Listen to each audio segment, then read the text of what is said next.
وحی کہتے ہیں کس کو؟ آسان زبان میں سمجھیں، وحی کہتے ہیں کسی کو چپکے سے اور جلدی سے کوئی بات بتا دینے کو، لنگوسٹک میننگ لغت کے اعتبار سے، ٹھیک ہے نا. وحی کی جو معنی ہے لغت کے اندر وہ ہے کسی کو چپکے سے جلدی سے کوئی بات بتانا. یعنی اللہ تبارک و تعالیٰ اپنے پیغمبروں کو جو بات بتاتے ہیں وہ کسی کے سامنے ظاہر نہیں ہوتی، پیغمبر تک پہنچتی ہے، اور جلدی اتنی ہوتی ہے جس کی کوئی انتہا نہیں، پل بھر میں اللہ تعالیٰ پہنچا دیتے ہیں. لیکن وحی کی جو تعریف ہے شریعت اسلامی میں، وہ کیا تعریف ہے؟ وہ تعریف ہے کلام اللہ المنزل علی نبی من الانبیاء، اللہ تبارک و تعالیٰ کا وہ کلام جو نبیوں میں سے کسی بھی نبی پر نازل ہوتا ہے اترتا ہے، اس کو وحی کہتے ہیں. یعنی اللہ تعالیٰ اپنی بات جو کسی پیغمبر تک پہنچاتے ہیں اس بات کو کیا کہتے ہیں؟ وحی کہتے ہیں. ٹھیک ہے نا، یہاں تک سمجھ آ گئی بات. وحی کس کو کہتے ہیں؟ اللہ تبارک و تعالیٰ کی بات نبیوں میں سے کسی بھی نبی پر پہنچتی ہے اس بات کو وحی کہتے ہیں. اللہ تبارک و تعالیٰ کبھی عام بندوں کے دلوں میں بھی کچھ اچھی باتیں ڈال دیتے ہیں، اس کو وحی نہیں کہتے. اچھا، وحی کے مختلف سلسلے ہوتے ہیں، مختلف طریقے ہوتے ہیں. ایک بات یہ ہے، ایک طریقہ یہ ہے وحی کا کہ اللہ تبارک و تعالیٰ نبی کے دل میں کوئی بات ڈال دیتے ہیں. ٹھیک ہے نا.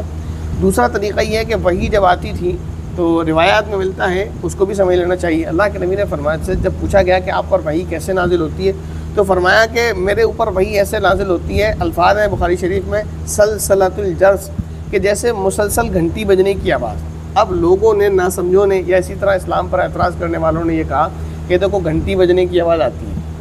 وہ نہیں ہے، گھنٹی بجنے کی آواز نہیں کہا. انہوں نے وحی کے نازل ہونے کو بتایا کہ کنٹینیو وحی اس طرح نازل ہوتی ہے جیسے اگر کہیں گھنٹیاں بجائی جائیں تو مسلسل بجتی رہتی ہیں، ایسے ہی جب وحی نازل ہوتی ہے تو مسلسل مجھے سنائی دیتی رہتی ہے. اس کا مطلب یہ ہے، یہ مطلب نہیں کہ گھنٹیاں بجتی ہیں تب وحی آتی ہے. سمجھ آ رہی ہے نہیں آ رہی ہے؟ حدیث شریف میں جو الفاظ ہیں کہ وحی ایسے نازل ہوتی ہے، ایک صورت اس کی یہ ہے کہ جیسے مسلسل گھنٹیوں کے بجنے کی آواز. اس کا جب یہ کہا جا رہا ہے کہ جیسے، تو اس کا مطلب یہ ہے کہ جو تم سمجھ رہے ہو وہ نہیں ہے، گھنٹی بجتی نہیں ہے، بلکہ جیسے گھنٹیاں اگر کوئی بجائے تو وہ مسلسل بجتی رہتی ہیں، ایسے ہی جب وحی نازل ہوتی ہے تو مسلسل اس کی آواز نبی کریم صلی اللہ علیہ وسلم کو سنائی دیتی رہتی ہے. ٹھیک ہے نا. دوسرا طریقہ یہ ہے، حضرت جبرائیل علیہ الصلوۃ والسلام اپنی اصلی شکل میں آتے اور اللہ تعالیٰ کے پیارے پیغمبر صلی اللہ علیہ وسلم کو پیغام دے جاتے. تیسری شکل یہ ہے کہ حضرت جبرائیل علیہ الصلوۃ والسلام کسی انسانی شکل میں آتے اور زیادہ تر آپ حضرت دحیہ کلبی رضی اللہ تعالیٰ عنہ کی شکل میں آیا کرتے تھے. چوتھی صورت اس کی یہ ہے کہ بغیر واسطے کے اللہ تبارک و تعالیٰ، یعنی کوئی بیچ میں واسطہ نہیں ہوتا، خود اللہ تبارک و تعالیٰ اپنا کلام اپنے نبی کو سناتے ہیں جیسے معراج کے موقع پر. پانچویں صورت اس کی یہ ہے کہ اللہ تبارک و تعالیٰ دل میں کوئی بات ڈال دیتے ہیں. ٹھیک ہے نا. اچھا، اب وحی کی آگے چل کے یہ وحی کے نازل ہونے کی صورتیں تھیں. وحی کی پھر دو قسمیں ہیں، ایک کا نام ہے وحی مطلوع اور دوسری کا نام وحی غیر مطلوع. وحی مطلوع وہ جس کی تلاوت کی جاتی ہے، یعنی قرآن مجید. ٹھیک ہے نا. اور وحی غیر مطلوع جس کی تلاوت نہیں کی جاتی، جیسے نبی پاک صلی اللہ علیہ وسلم کی مبارک حدیث ہے. ٹھیک ہے نا. سمجھ آ گئی یہاں تک بات؟ اچھا، اس کا فرق بھی میں نے بیان کر دیا. اچھا، اور تھوڑا سا اور سمجھیں کہ وحی مطلوع اور وحی غیر مطلوع میں فرق کیا ہوتا ہے. وحی مطلوع اس کو کہتے ہیں کہ جس میں الفاظ اور معنی دونوں اللہ تبارک و تعالیٰ کی طرف سے آتے ہیں. یعنی معنی یعنی بات، خلاصہ، مفہوم، جو بھی آپ سمجھیں، وہ تو ہوتا ہی ہے اللہ تعالیٰ کی طرف سے ہے، اس میں تو کوئی تبدیلی ہے ہی نہیں. لیکن جو اس کے الفاظ ہیں وہ بھی اللہ کی طرف سے آتے ہیں ایز اٹ از، اس میں کوئی چینجنگ نہیں ہوتی.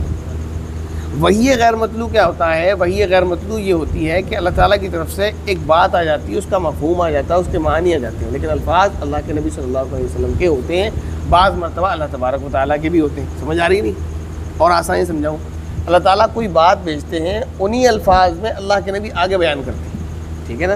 جیسے کہ قرآن مجید. ٹھیک ہے نا. اور کبھی کبھی ایسا ہوتا ہے اللہ تعالیٰ کوئی بات بھیجتے ہیں تو وہ بات کا مفہوم ہوتا ہے، اللہ کے نبی اپنے الفاظ میں ان کو بیان کرتے ہیں، وہ کیا ہے؟ حدیث. ٹھیک ہے نا. لیکن کبھی کبھی ایسا ہوتا ہے کچھ حدیثیں بھی ہیں جو قرآن نہیں ہیں، کچھ حدیثیں بھی ہیں کہ جیسے اللہ تبارک و تعالیٰ نے فرمایا ویسے ہی اللہ کے نبی نے بیان کیا، اس کو کیا کہتے ہیں؟ اس کو بھی حدیث کہتے ہیں، لیکن اس کو حدیث قدسی کہتے ہیں.